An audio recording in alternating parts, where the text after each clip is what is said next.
Nuestra alma es diferente. A nuestra alma no se le puede dar cualquier tipo de comida, porque el alma también se enferma. Y a veces hay gente en la iglesia que no levantan cabeza, ¿me explico? Gente que siempre están decaídos, están tristes, oras por ellos, escuchan los mensajes, pero que no terminan como de arrancar, yo digo, ¿no? Y es que a veces no se dan cuenta ni ellos que tienen el alma enferma. Y a veces dice, ¿por qué me viene a mí de repente esa tristeza cuando yo estaba bien la semana pasada? ¿O por qué me pasa a mí esta cosa o aquella otra? Y es que uno tiene que ir al manual, a la escritura, y pedirle al Señor olfato y discernimiento espiritual. Y el Señor te va a mostrar probablemente qué es lo que está pasando en tu vida. Que a lo mejor llevas años con esa enfermedad espiritual, esa enfermedad del alma, y tú ni siquiera te has dado cuenta.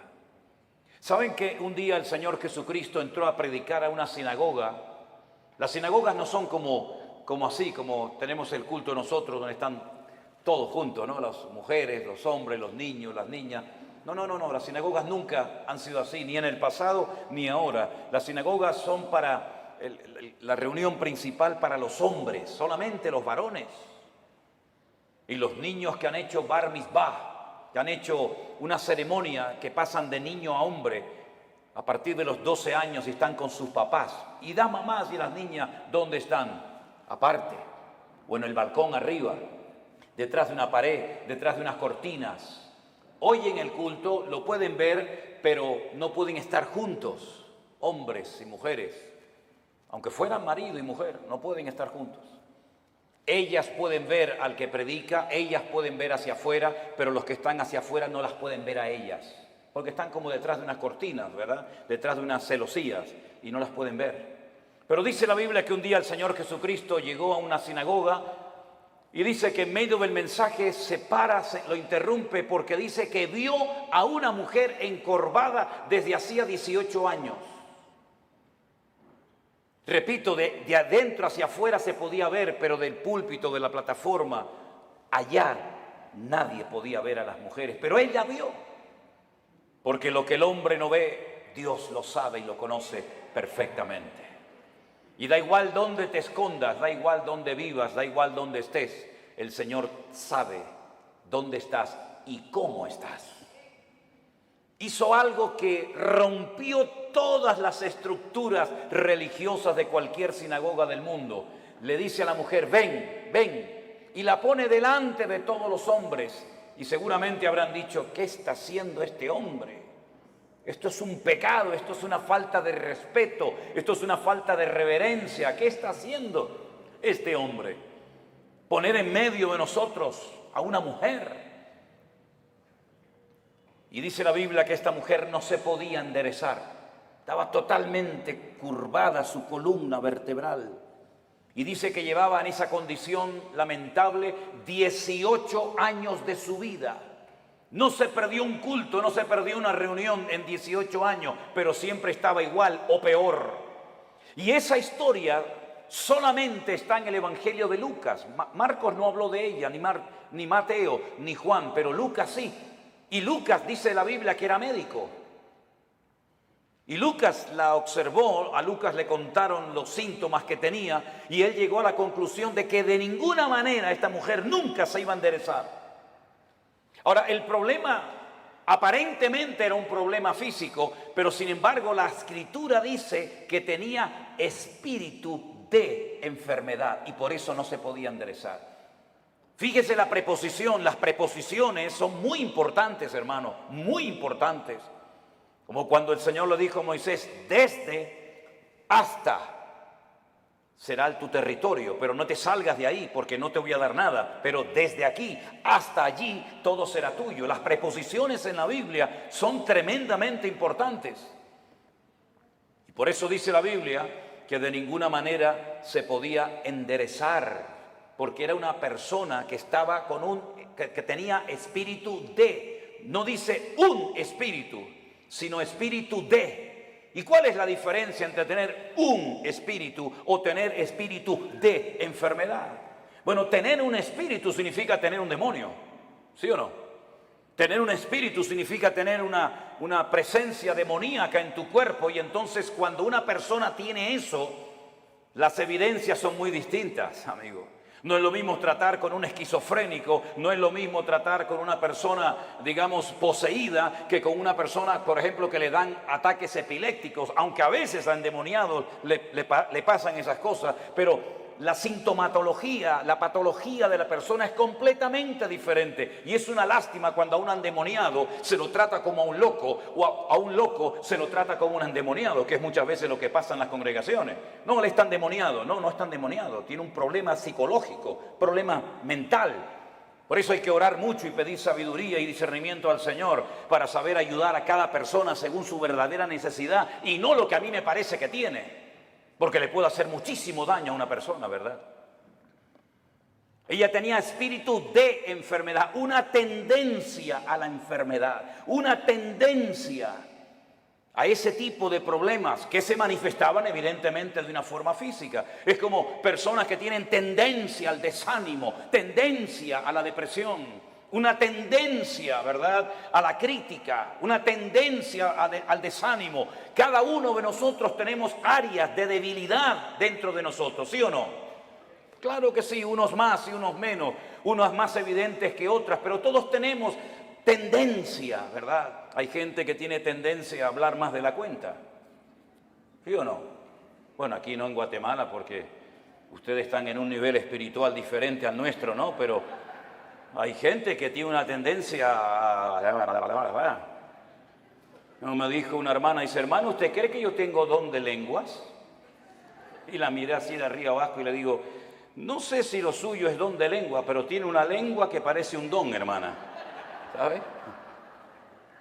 Así que esta mujer tenía espíritu de enfermedad. Jesús, cuando oró por ella, no se manifestó como el endemoniado gadareno, revolcándose, pateando, con espumarajos, con actos de violencia, sino que ella no se movió, no le pasó nada, no hizo nada dramático, no hizo un show, no hizo un espectáculo, sino que el Señor dice que puso las manos sobre ella, cosa que nunca hizo con ningún endemoniado, y le dijo, mujer, eres libre de tu enfermedad.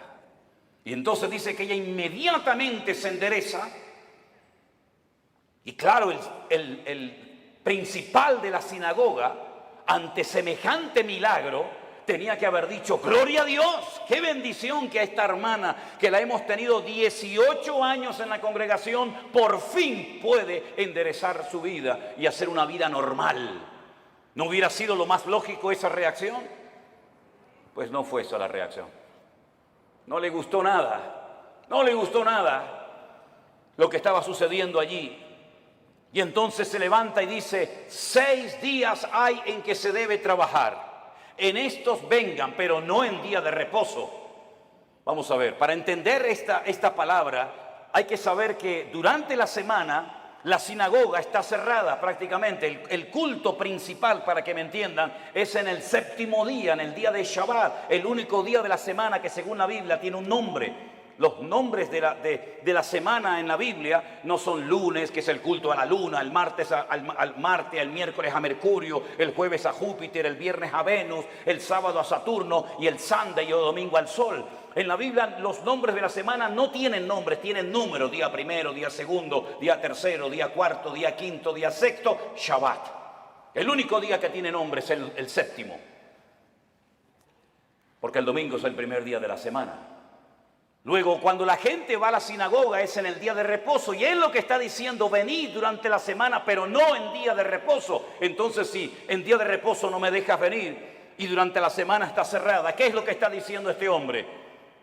No me vengan a molestar ni a cambiar mis estructuras religiosas en la iglesia o en la sinagoga, porque no lo voy a permitir. Ante semejante explicación, el Señor Jesucristo se levanta y le dice en el culto, en la reunión, hipócrita. Oye, qué culto tan interesante fue ese, ¿eh? Una mujer que sale detrás de una cortina, que se endereza, el otro que no sé qué, el otro que... Fue un culto muy interesante ese día, ¿eh? Cómo me hubiera gustado estar a mí allí, ¿no? Cuando el Señor se le queda mirando a este y le dice hipócrita, yo le hubiera dicho, dale, Señor, dale más. Hipócrita. No se levantan ustedes en día de reposo, que según ustedes no se puede hacer esto, ni esto, ni esto, ni aquello, ni aquí, ni para allá, y desatan su buey del pesebre y lo llevan a beber, y luego lo traen otra vez. Y a esta hija de Abraham, que Satanás la tenía atada, la tenía ahí oprimida, no se le debía de desatar en el día de reposo. No dijo liberar, dijo desatar, que es diferente. ¿Cómo es posible que hayas tenido en tu congregación 18 años a una mujer en esta condición y no has movido ni un dedo? Y vengo yo y hace un milagro el Señor a través de su vida y su ministerio, y te enfadas y te enojas por lo que ha sucedido. ¿Saben que hay personas que no quieren que Dios les sorprenda? Hay gente que no quiere cambiar, hay gente que está cómoda, hay gente que está muy cómoda, muy apoltronada con su rutina religiosa, pero el Señor ha venido para romper estructura. El Señor ha venido a su casa a hacer lo que quiere, porque al fin y al cabo la iglesia no es suya ni mía. La iglesia es la casa de Dios y Él es la cabeza, yo soy el cuerpo. ¿Te vas a dejar sorprender por el Señor o ya lo sabes todo? Esto no se puede hacer, esto sí se puede hacer, ahora de pie, ahora sentado. Pero ¿quién eres tú, el dueño de la iglesia? ¿Qué te has creído que eres tú en la iglesia? El que abres y cierras la bendición de Dios. El dueño de la iglesia no es el pastor, no es los ancianos, no son los diáconos, no es la mesa directiva. El dueño de la iglesia es Cristo, y si no es Cristo tienes un grave problema. Porque te has convertido en propietario de algo que no te corresponde. En vez de un administrador, en un siervo, que para lo que está es para servir y no para servirse de, como muchos hoy en día, que en vez de servir a la gente lo que hacen es que se sirven de la gente y todo gira en torno a ellos y se enfadan cuando no le dice a la gente: sí, pastor, sí, mi hermano, sí, el ungido, como si los demás no fueran ungidos igual que el pastor. ¿O usted no es ungido? ¿Usted no tiene el mismo espíritu que tengo yo en esta tarde? ¿Usted no lee la misma Biblia que yo? ¿Usted no va al mismo cielo que yo? Entonces, ¿por qué hacemos esas diferencias? No toque al ungido, no moleste al ungido. El ungido. ¿Y usted qué es? Si usted no tiene la unción que yo tengo, entonces usted tiene un grave problema. Si el Espíritu Santo que mora en mi vida no mora en la suya, entonces usted no es cristiano, porque hay un solo Espíritu, hay un solo cuerpo, hay un solo bautismo, hay un solo Dios y hay un solo cielo para todos y cada uno de nosotros. Y eso es lo que dice la palabra del Señor, mi querido hermano. Y no hay esas diferencias. Una cosa es el respeto y otra cosa es el servilismo. Hay gente que en vez de ser siervos son como esclavos del hombre, esclavos de la doctrina, esclavos de la denominación, esclavos del ministerio. No, usted no tiene que ser esclavo de nadie, usted tiene que ser siervo de Jesucristo. Ahora dice la palabra de Dios que esta mujer se enderezó, cosa que no podía hacer antes, porque la presencia del Señor llegó a ese lugar. Y donde está el Señor tienen que haber cambios. Lo que no puede ser es que una vida, una familia, una iglesia llamada cristiana estén siempre igual. ¿Qué es lo que hace mucha gente cuando se les predica claramente la palabra y se sienten incómodos? Bueno, lo fácil es cambiarse de iglesia, ¿sí o no? Me voy de esta iglesia porque aquí no hay amor, me voy de esta iglesia porque no cuentan conmigo, me voy de esta iglesia porque el pastor no me ama, me voy y se van a otra y después te enteras que ya no están en esa, están en otra y en otra y en otra. Es que muchas veces el problema lo queremos resolver cambiando de lugar en vez de permitiéndole al Señor que nos cambie el corazón y nos cambie nuestro carácter y nos cambie nuestra vida. Y muchas veces creemos que ya hemos llegado a un cierto nivel espiritual en el que ya no necesitamos cambios.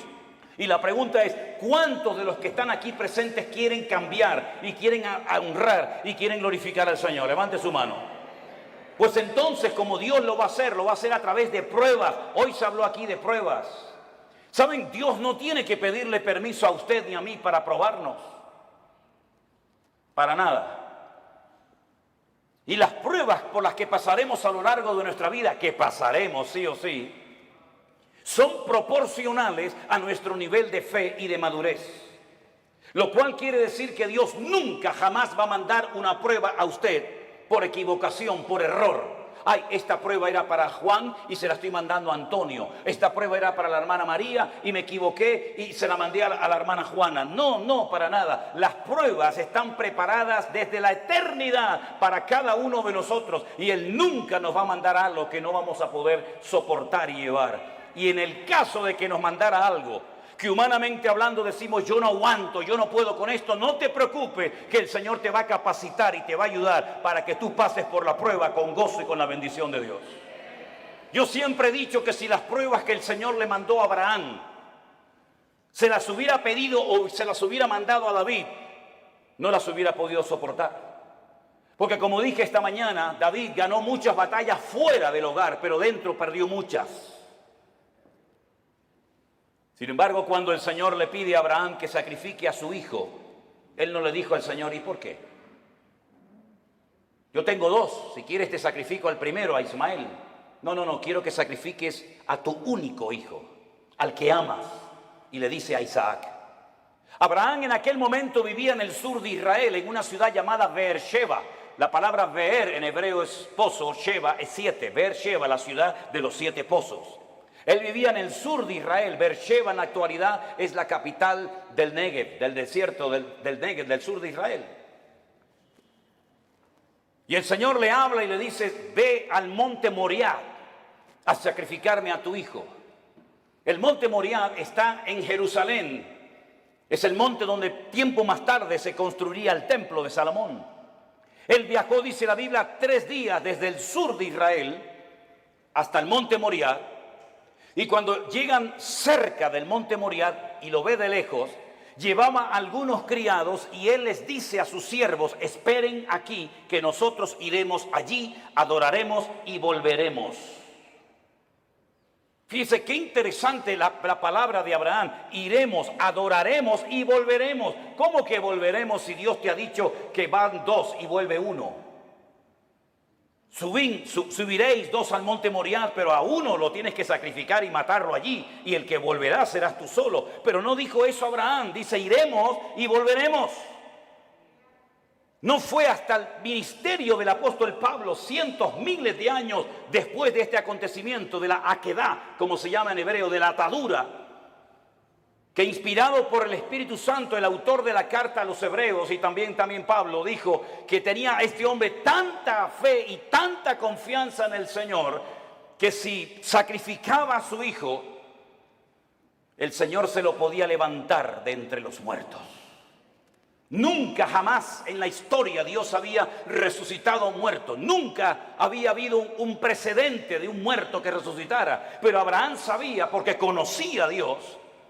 Y eso es muy importante, que tú conozcas la esencia de Dios para que sepas si esto viene de Dios o esto viene del diablo o sabe Dios de dónde viene esta prueba.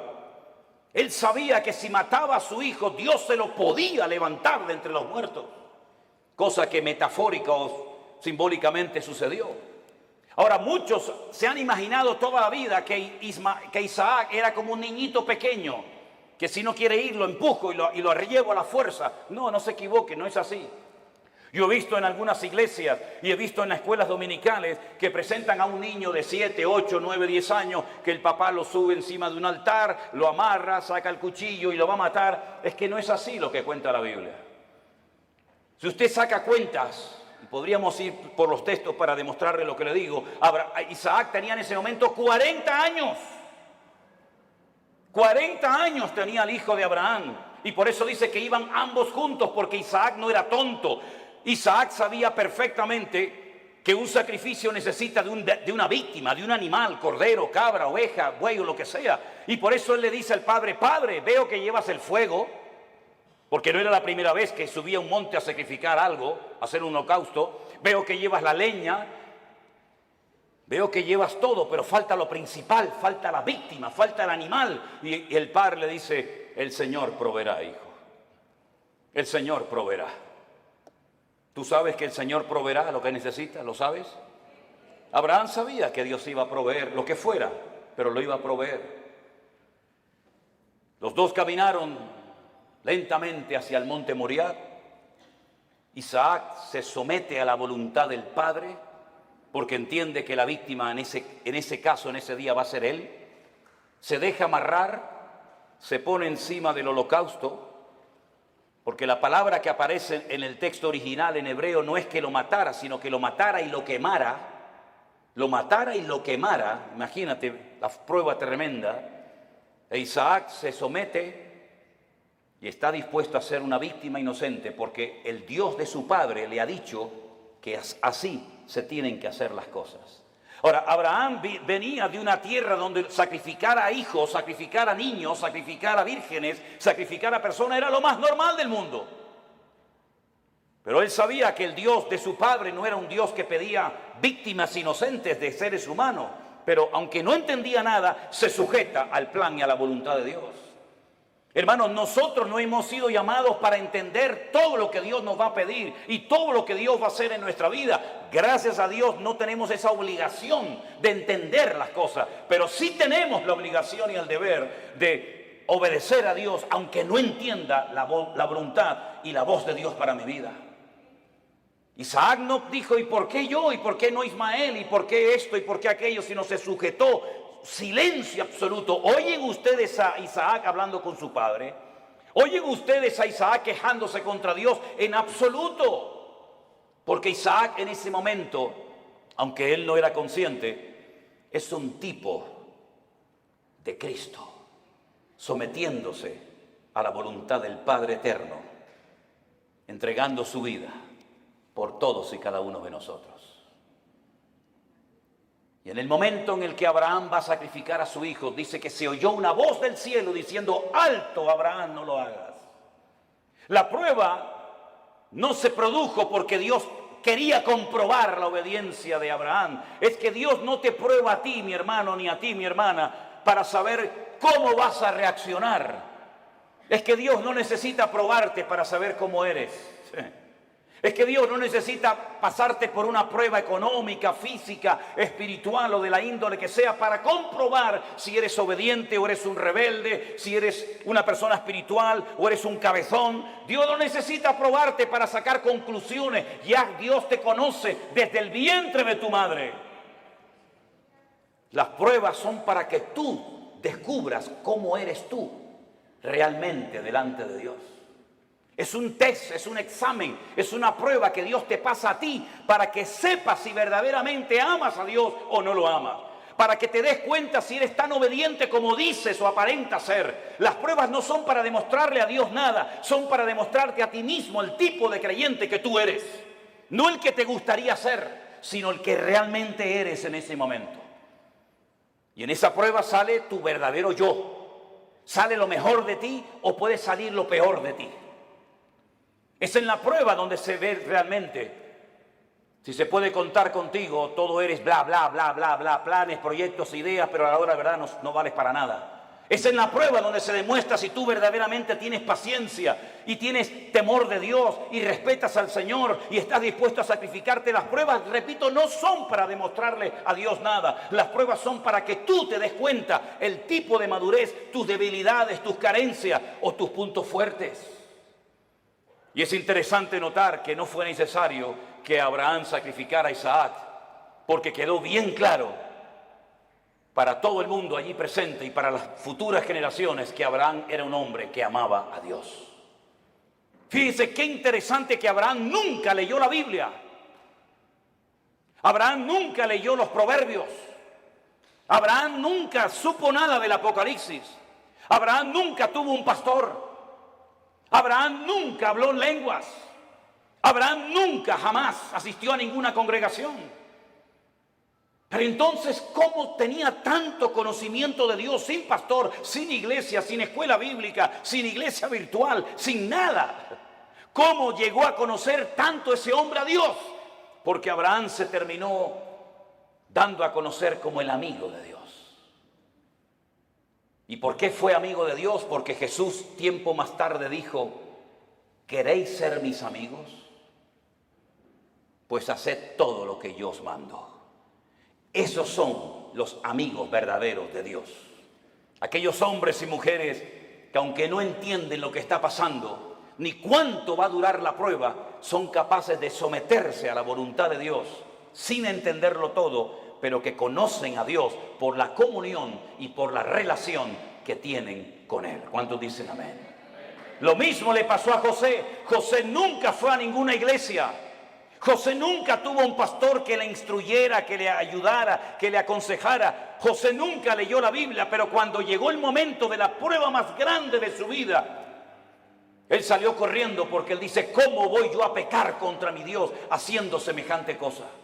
¿Cómo él sabía si no estaban los 10 mandamientos escritos? No estaba ni una palabra, ni una coma, ni una tilde de la Biblia escrita. ¿Cómo él sabía que eso no le agradaba a su Dios? Porque el que conoce a Dios sabe lo que a Dios le agrada y lo que Dios abomina. ¿Por qué hay tanta gente en las iglesias hoy en día que están todo el santo día pidiendo confirmación? ¿Me puede el Señor confirmar si estoy llamado o no? ¿Me puede el Señor confirmar si tengo que ir allí o no? ¿Qué confirmación necesitas tú, mi hijo? Lea la Biblia, métase en la comunión con el Señor y no va a necesitar que nadie le ponga la mano encima para que le diga lo que usted tiene que hacer. Esa dependencia enfermiza de la oveja, del pastor, como si el pastor fuera su papá, como si el pastor le tiene que decir, vaya al baño ahora. No, ahora no vaya al baño, vaya para allá. No, eso no es así, hay que ya crecer, hay que madurar, hay que aprender a ser autodidactas, porque llegará el momento que no existirá iglesia virtual, que no nos dejarán predicar en YouTube, que no nos dejarán predicar en Facebook. Llegará un momento que nos arrancarán las Biblias, llegará un momento que nos perseguirán, y en ese momento todo lo que han aprendido, si es que han aprendido algo, es lo que te va a mantener firme contra los ataques que vendrán en el futuro, mi querido hermano. No dependa de mí, por el amor de Dios, no dependa de la iglesia, dependa del Dios Todopoderoso, aleluya.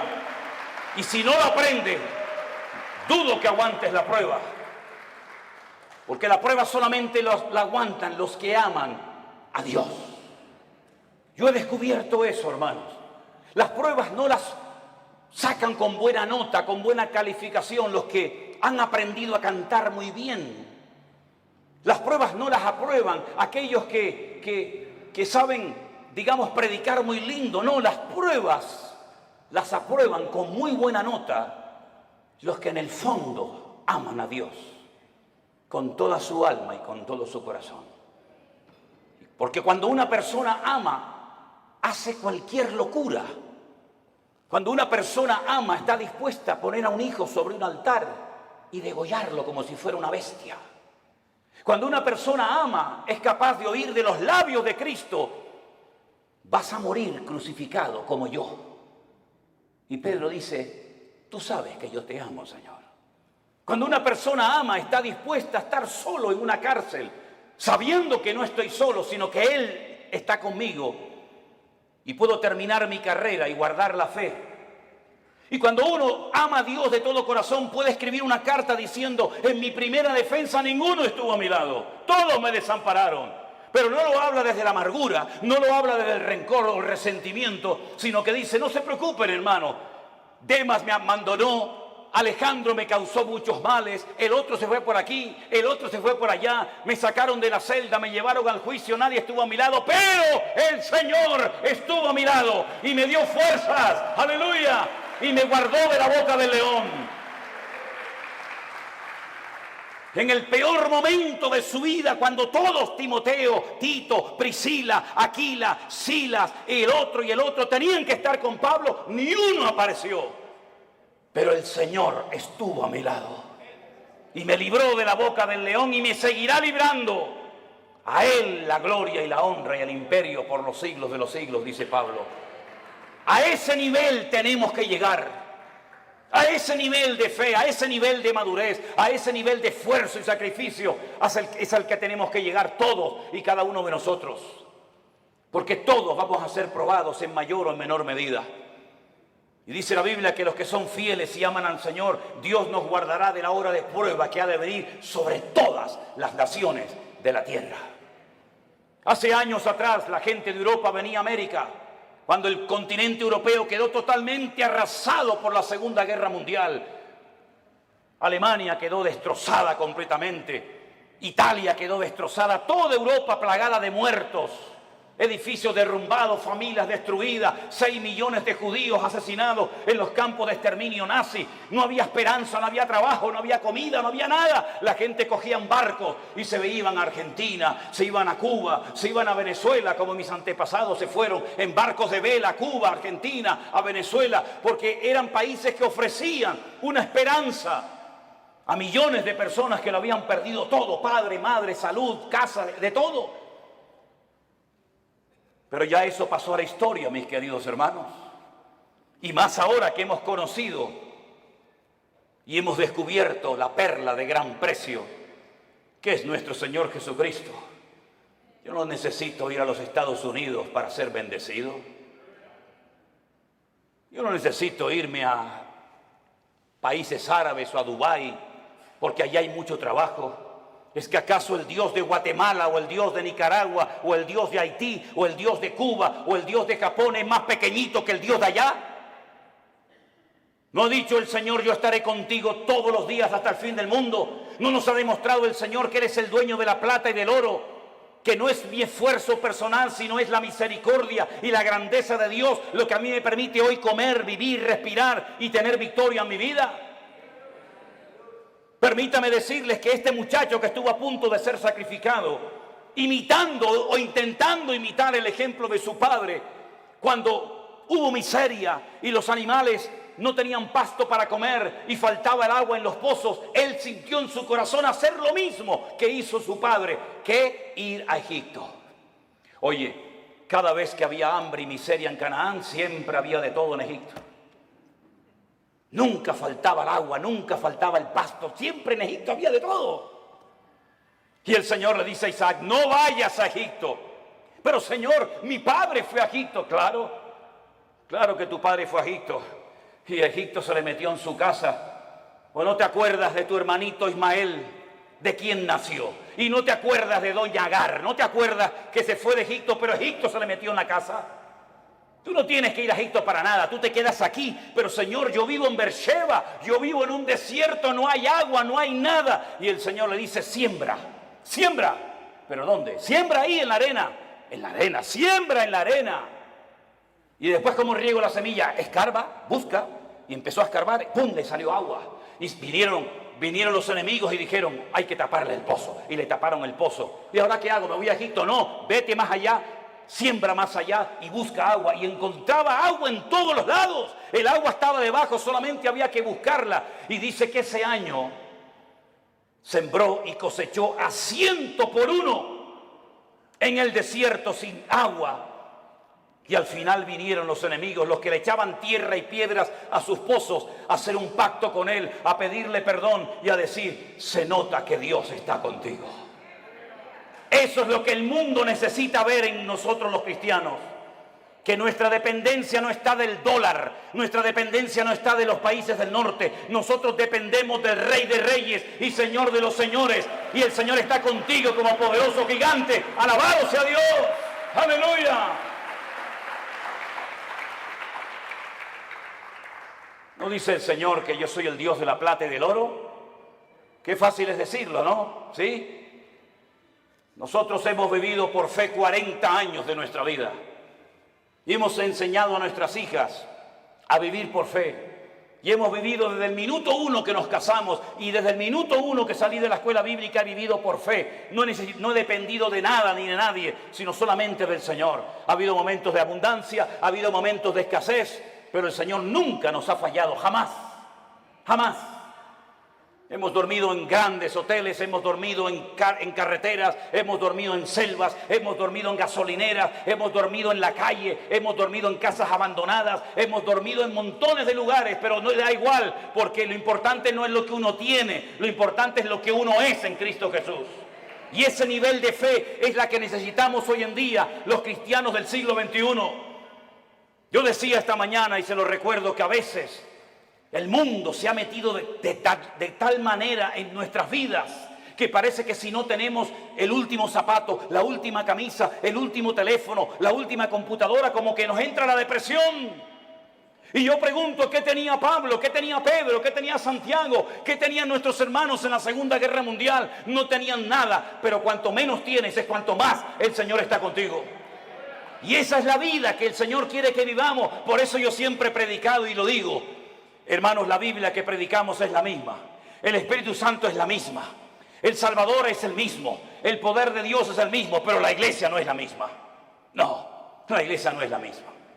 He conocido cristianos en Estados Unidos, mejor dicho, pastores, que me dicen, ¿saben lo primero que me pregunta una persona cuando viene a nuestra iglesia pensando en la posibilidad de hacerse miembro de la iglesia? Digo, no. Dice, ¿tienen buenos aparcamientos, buenos estacionamientos para los carros aquí?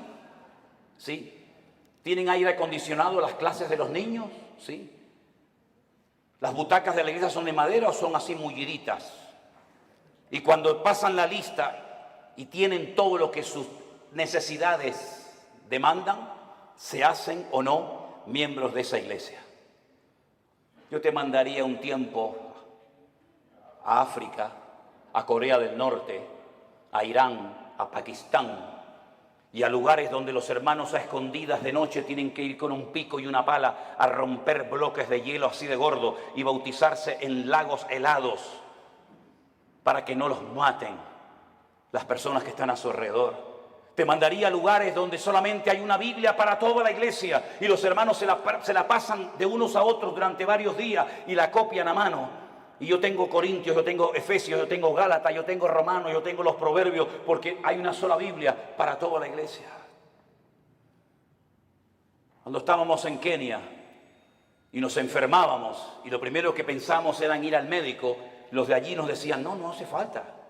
¿Cómo que no? Dice, no, vamos a orar. Vamos a orar, porque sabían que tal vez no tenían dinero para medicinas, pero tenían a su alcance el poder de Dios.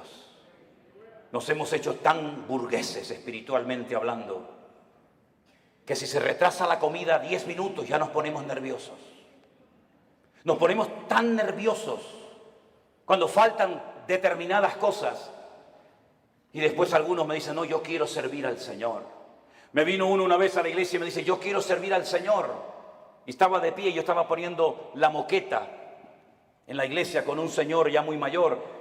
Y le digo, ¿y por qué no te agachas y me ayudas a poner la moqueta de la iglesia? Y me dice, es que yo soy cantante. Yo soy músico. Digo, tú eres un idiota. No, que cantante y músico. Los cantantes y los músicos no trabajan. La Biblia dice que el que no quiere trabajar, que no coma, es decir, que se muera de hambre. Eso dice la Biblia, ¿eh? No quiere trabajar, no coma. Y el que no come ya sabe lo que le pasa. ¿No trabajaba el Señor? Dice, yo trabajo y hago la obra del que me envió. En otras palabras, mis queridos hermanos, la iglesia tiene que despertar y darnos cuenta de que si la iglesia sigue viviendo como ha vivido en estos últimos 30, 40, 50 años, por eso la iglesia entró en una decadencia. Por eso el mundo se metió en la iglesia. Por eso la gente ha salido herida. Por eso la gente ha comido veneno y comida caducada en las congregaciones. ¿Por qué? Porque nos hemos agarrado a cosas y hemos convertido la iglesia en el campo cuando la Biblia dice que el campo es el mundo, no la iglesia. Y por eso para algunos la iglesia virtual era una locura. Porque necesitan el púlpito, necesitan la banca, necesitan tocar. Y el Señor nos ha enseñado que sin púlpito, sin banca, sin nada, el Señor ha alimentado y bendecido a su pueblo en todas las naciones de la tierra. Por eso yo les animo a todos y a cada uno de ustedes que no olviden todo lo que hemos aprendido desde marzo del 2020 hasta el día de hoy. Que no tengamos una amnesia, sino que recordemos todo lo que el Señor nos ha venido enseñando y mostrando día a día. Estos testimonios de gente cambiada, estos testimonios de gente sanada, testimonios de familias restauradas, todo esto lo ha hecho el Señor sin necesidad de que una persona sea la estrella y el protagonista. La obra la ha hecho el Señor nuestro Dios, al cual le damos a Él siempre toda la gloria y toda la honra. Aleluya. Así que mi querido hermano, Dios sí que nos guardará de las pruebas, claro que sí, pero nuestro nivel de madurez tiene que ser elevado. Me sorprendió mucho cuando fuimos a la cárcel el otro día, los pastores, sí, pastores que están allí también cumpliendo condena, privados de libertad, pero saben que ese es el momento y el lugar donde tienen que estar atendiendo y ministrando a otras personas. Cada uno de nosotros tenemos un lugar en el cuerpo de Cristo. Yo sé cuál es el mío y cuál no es el mío. Pero yo quiero que usted cierre sus ojos en esta tarde y a partir de hoy se proponga seriamente decirle al Señor cuál es mi sitio y cuál no es mi sitio. ¿Qué tengo que hacer y qué no tengo que hacer? ¿Qué tengo y qué no tengo? Pedro le dijo a aquel paralítico, no tengo. No esperes de mí plata y oro porque no tengo, pero lo que tengo te lo voy a dar. La Biblia dice que antes de que una persona sea usada, primeramente tiene que ser probada. Nadie puede ser usado en el reino si no es probado primeramente. Y el Señor sabe cómo probarnos y cuánto tiempo probarnos. Dígale al Señor, enséñame a gozarme en las pruebas. Descubre mi corazón para que realmente me dé cuenta si verdaderamente yo te amo o no te amo tanto. Hemos visto que el Señor nos ha bendecido, nos ha prosperado, nos ha usado. Pero todavía queda mucho camino por recorrer, hermanos. Muchas almas, muchos países que visitar, muchos lugares donde ir. Y si somos fieles y obedientes al llamado de Dios, Dios seguirá guiando nuestros pasos y fortaleciendo nuestras vidas. Señor, te damos gracias en esta tarde por este día de victoria, de bendición que hemos pasado juntos, Señor. Gracias por los hermanos que se han bautizado. Gracias por los testimonios que hemos oído. Gracias por el tiempo que hemos podido pasar juntos en armonía. Pero sabemos que estos solamente son unos pocos días, que la vida realmente está allá afuera esperándonos. Yo te ruego, Señor, Dios del cielo y de la tierra, que traigas madurez a nuestros corazones y a nuestras vidas. Que estemos dispuestos a ser probados y a gozarnos en las pruebas. Bendito sea tu nombre, Señor. Busque a alguien en este momento y ore con él junto, por favor. Busque a alguien, sea esposo, sea su marido, sus hijos, un hermano que no conoce de nada, da igual. En estas reuniones, en estos encuentros que hacemos, se produce algo muy bonito. Y es ver hermanos de la misma ciudad que no se conocían, que aquí en estas reuniones se conocen. Hermanos que no se conocían de nada antes, ahora se hacen amigos y se dan abrazos. En estos lugares le hemos demostrado al mundo que somos capaces de juntarnos con hermanos pentecostales, con hermanos bautistas, con hermanos metodistas, con hermanos de cualquier denominación. Y somos capaces de juntarnos juntos y alabar a Dios y honrar a Dios sin levantar en alto una bandera, sin levantar en alto el nombre de un hombre o de una denominación. Dios está rompiendo barreras, hermanos queridos.